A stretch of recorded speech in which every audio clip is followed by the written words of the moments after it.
Good morning, good afternoon, good evening.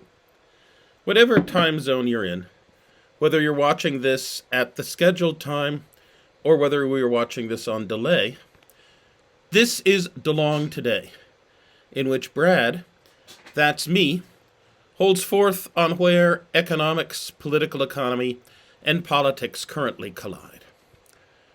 Now, what am I doing here? Well, I came back from Washington, D.C., from the Clinton, Benson, Rubin Treasury Department to academia back in 1995. I came back convinced that a good economist should do two things. First, he or she should advance smart, kind, and good-intentioned economics within the community of economists. Because there was an awful lot of ignorance, a lack of knowledge out there. And there was some dumb, mean, and malicious economics as well. But second, it seemed to me back then, and it seems to me now, that it was at least as important to advance smart, kind, and well-intentioned economics outside the community of economists, in the public sphere.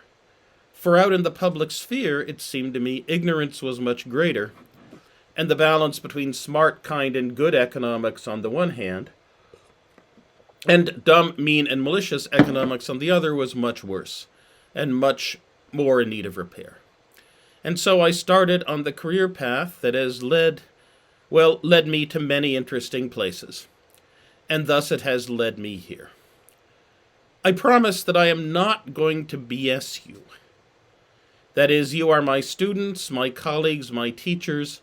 You are not my cattle to be driven to some position or conclusion that I have decided you should go to, whether you will or nill, if you had a complete grasp of the situation.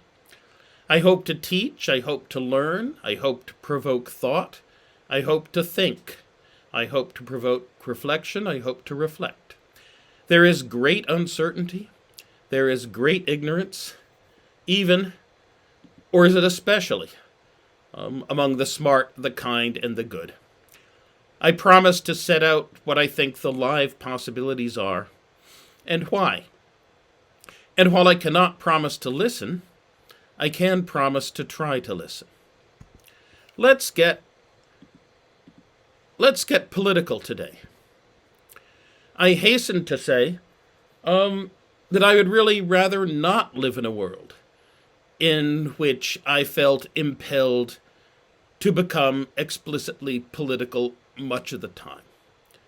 I think that my natural register is technocratic and curious, and thinking that my proper role is to, without wrath or bias, set out benchmarks for how the world might really work and what the mapping from desired conclusions to present actions is.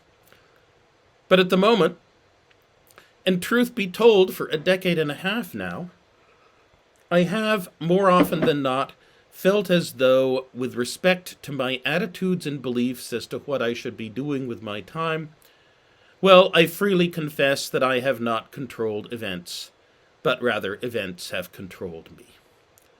So let's get political. Now, there is always a sense in America when a presidential election approaches that this is a decisive moment, that America is the last best hope of humanity on earth, and that upon the outcome of this election depends whether we shall nobly save or meanly lose the last best hope of humanity on earth. The problem is, this time it may well be true, at least in a noticeable degree. Even if there is, as Adam Smith said, a lot of ruin in a nation, we seem to be tiptoeing up to a brink.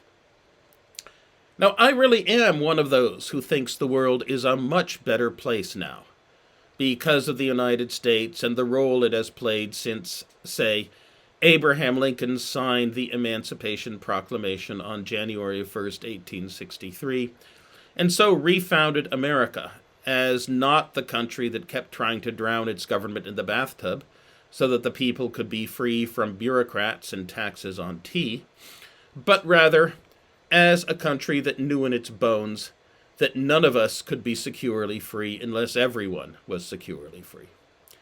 As Abraham Lincoln put it, only, quote, in granting freedom to the slave can we assure freedom to the free, unquote.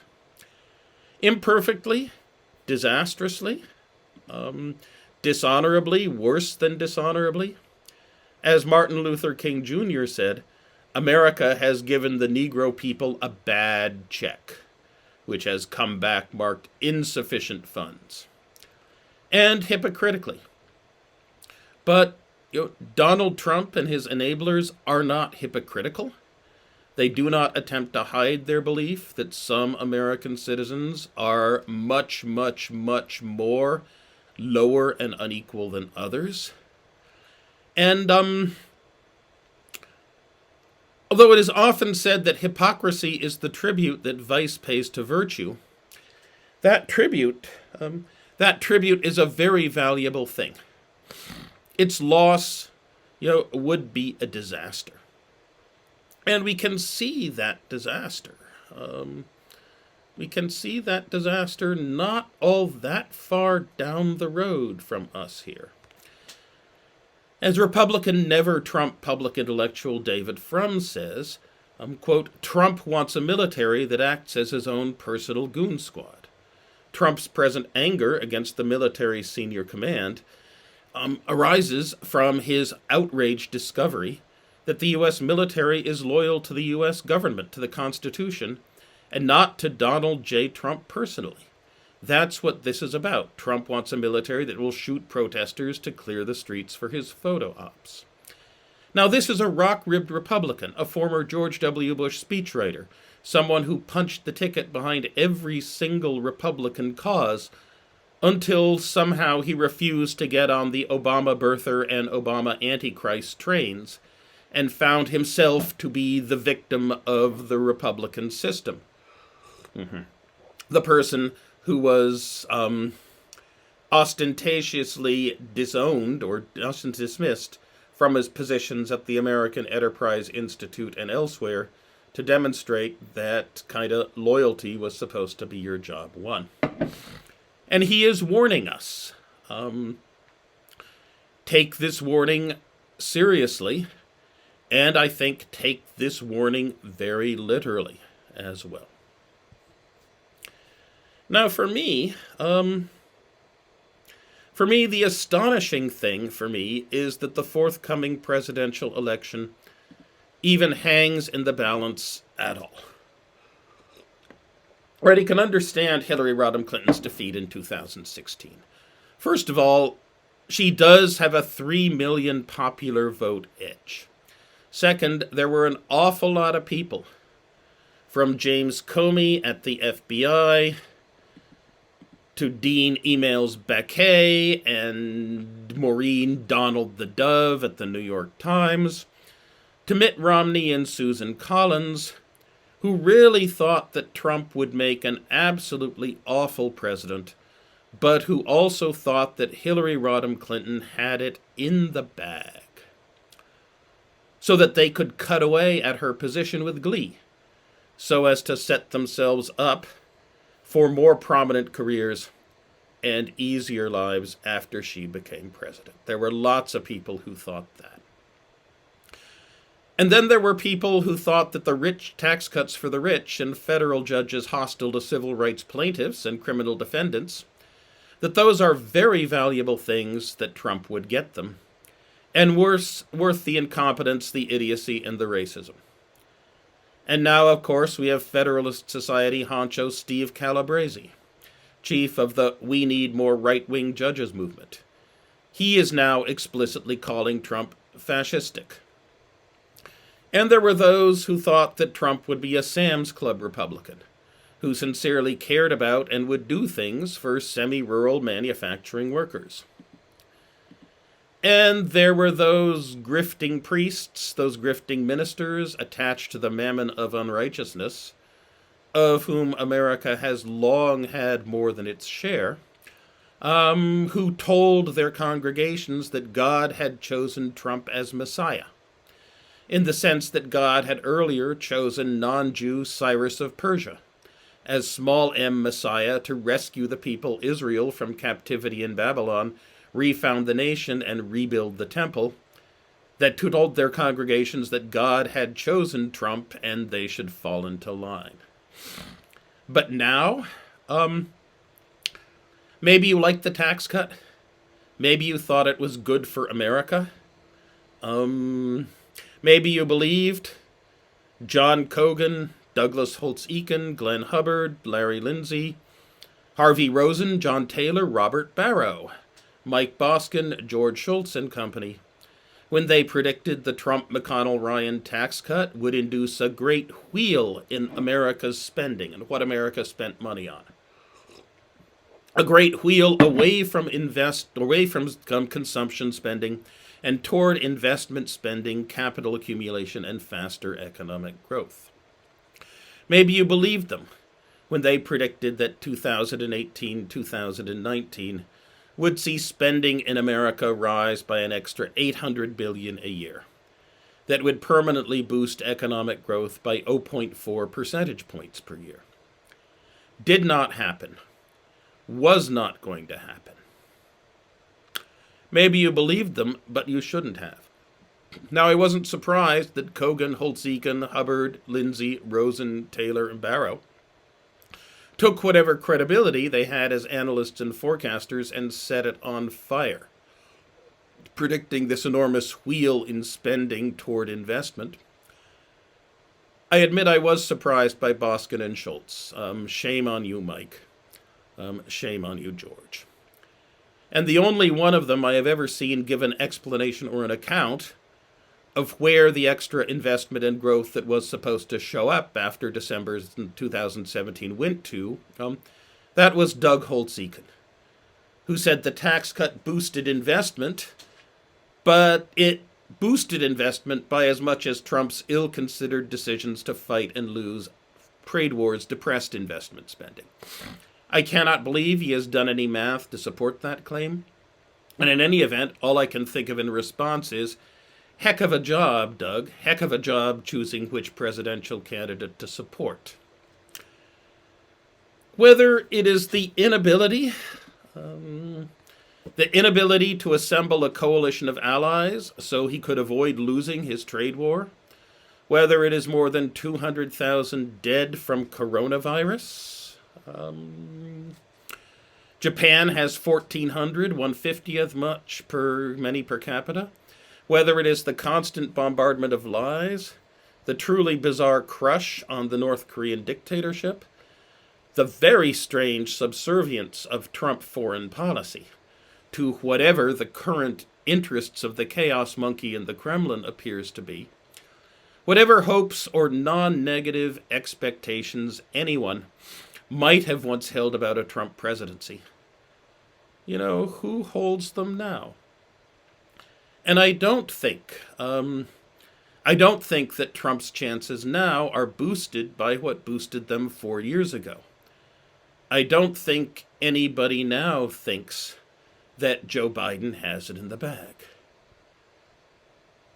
Thus, I do find myself extra special surprised when, say, I run across David, Diane, and Robert Kuttner from the Liberal American Prospect, thinking that the most important thing they can do with their time now is to write things like, quote, Biden's big tent gone berserk, kicking Joe.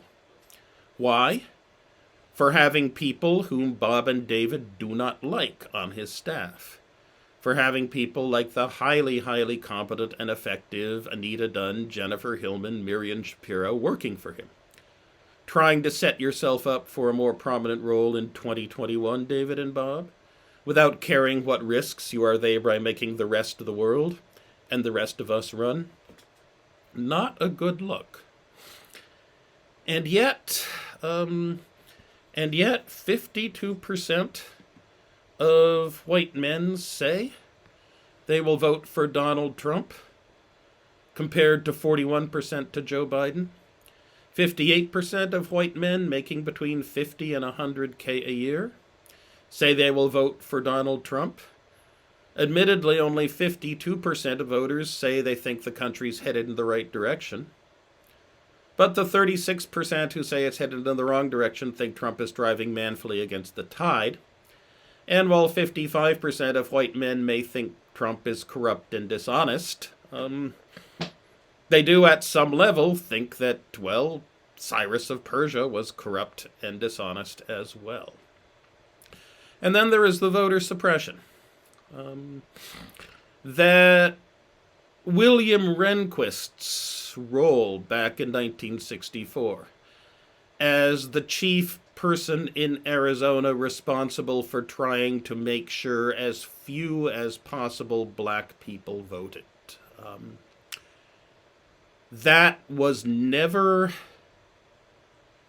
anything that made any Republican look askance at him over his entire career, and never made any Republican think perhaps he should not be Chief Justice of a Republican-dominated Supreme Court.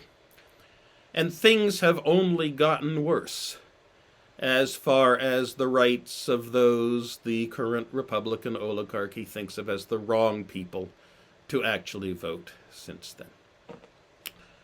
then. And if you look at the world according to Fox News, I think you can see where today's Trumpists are coming from, or where many of them are coming from. If you look at the world according to Fox News, you are told things like, quote, owners of shuttered private gyms outraged as liberal city reopens facilities for public employees. Apparently, the San Francisco Police Department never shut down its own gyms in the police stations. And it's not that London Breed's liberal city government has reopened them. It's that they were never closed. You read that Joe Biden is rapidly declining in mental acuity. You read that, quote, a disgraced FBI agent is now downplaying the dossier used to spy on the Trump campaign, unquote. You read about how our traditions are abandoned as American flags are removed from overpasses away fed of 9/11 ceremonies. We read about the globalist betrayal that has led Trump to question the motives of Pentagon leaders. We read about how Antifa violence is backed by powerful political entities who need to be exposed. How Larry Kudlow assures us that we have had a spectacular recovery. How Trump may well dominate Joe Biden in the presidential debate. How we could be closer than we thought to a corona vaccine. And to a question. Could Trump swipe suburban voters from Biden with law and order message? Those are the words you see, and that was only one Fox News screen.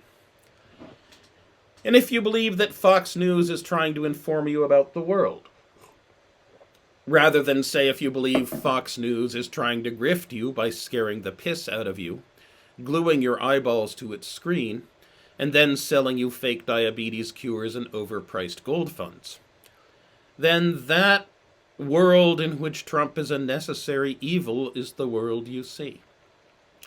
And of course, if indeed, even if Trump is defeated, there are still the 52% of white men and the 58% of white men making between $50 and $100K a year, and the 64% of Southern white men who think that he would make a better president than Joe Biden.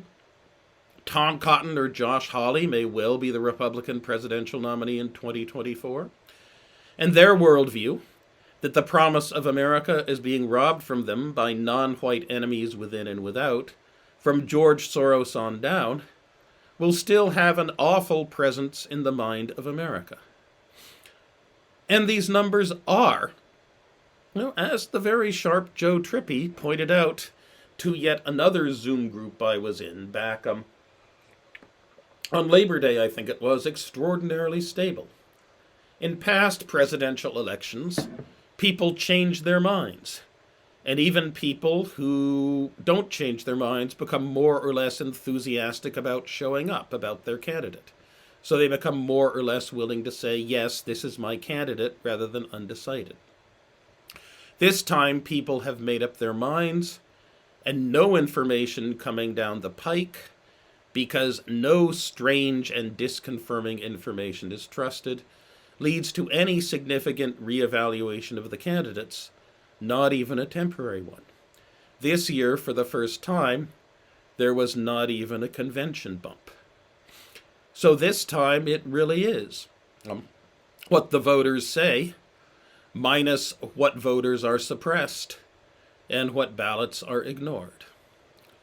This is scary. Now, you can say that things have been much, much worse.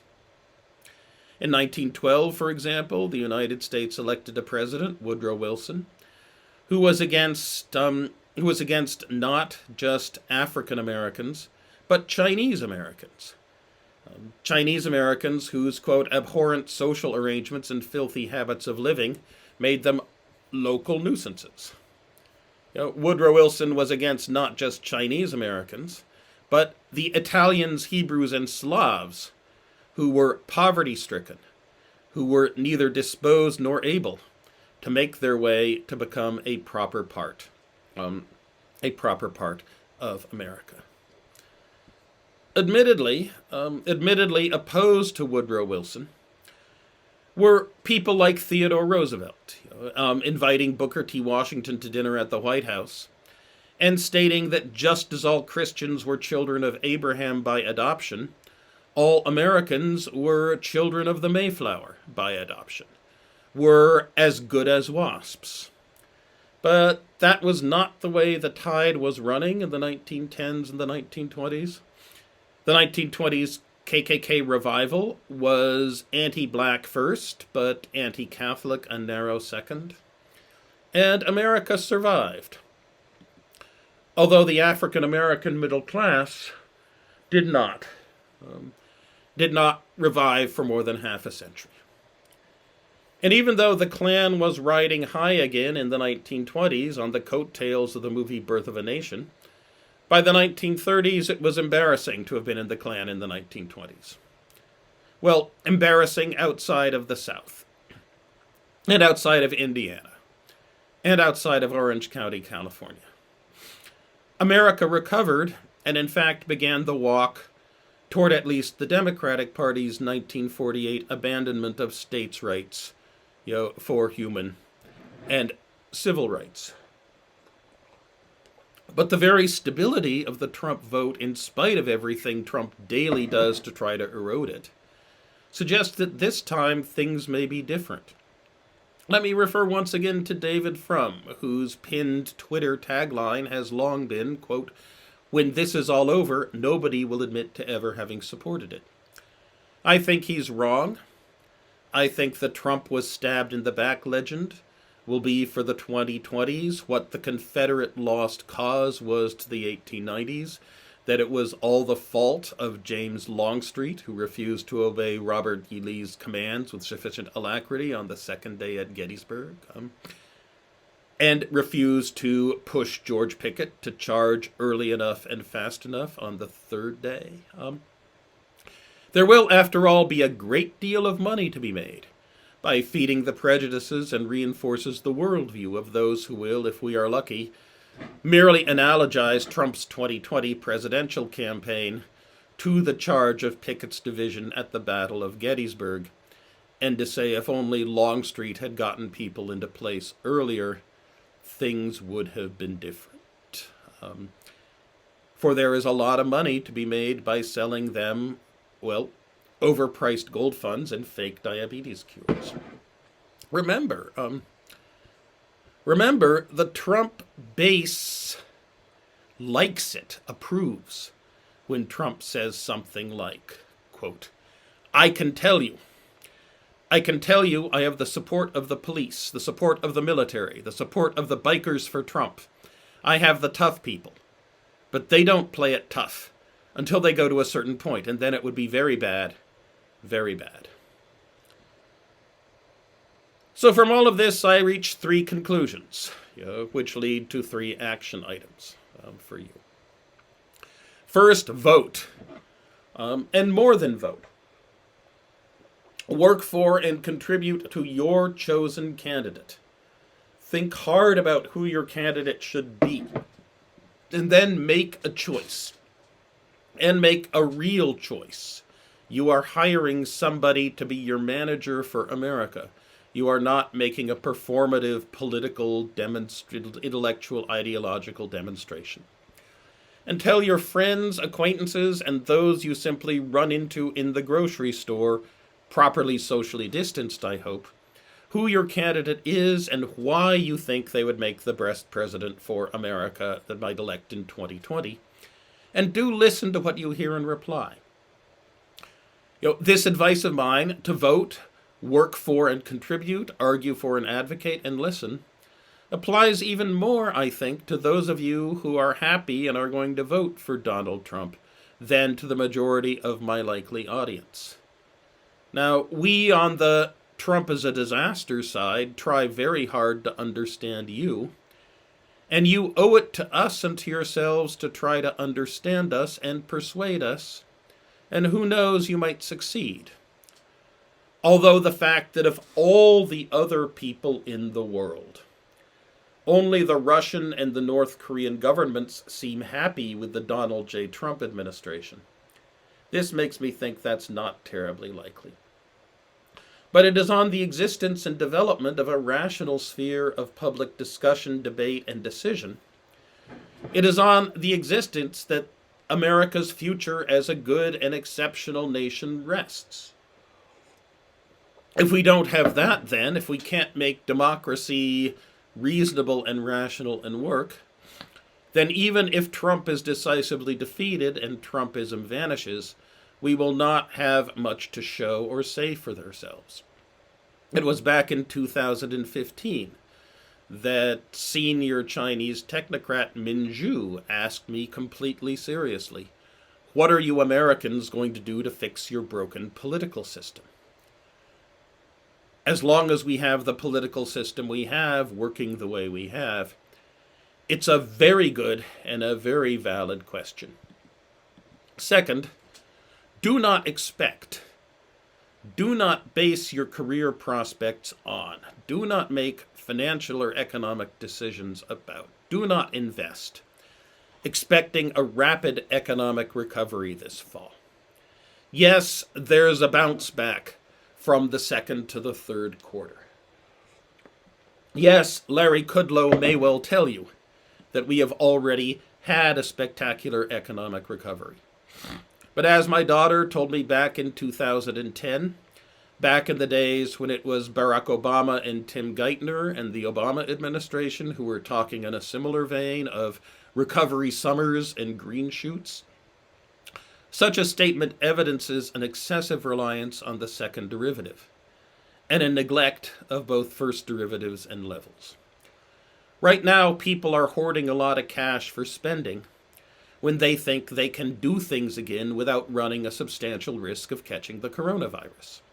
Now, that would not mean a depressed economy if the government were willing to stand up and employ people in socially distanced occupations, or even if private businesses were confident enough of the future to stand up and invest in building capacity while the consumer is sitting down out of fear of coronavirus. But they are not. Other countries' economies are recovering as people regain confidence the virus is suppressed and are likely to continue to do so. Ours is nearly stalled and is likely to stay nearly stalled at least until and unless the government's policy changes big time in a productive direction. How long is it likely to stay stalled? Well, as long as the coronavirus plague lasts at the current level, and if Trump is reelected, that looks not like months, but years. Third, do consider in what kinds of activities and where you want to invest your money and your lives. That is, my friend Matthew Iglesias has a brand new, much-reading book, 1 Billion Americans. It's about how America should once again become a country that would welcome talent, energy, and entrepreneurship of all kinds from all around the world, and combine it with our great landscape, enduring institutions, and excellent people to fully make an America far greater than it has ever been before. But such a truly greater than ever America, that would require that we be excellent, to the talented, entrepreneurial, and energetic people from all over the globe we would like to attract. And in a Trump-ridden America, we cannot even be excellent to each other. I'm Brad DeLong. This is DeLong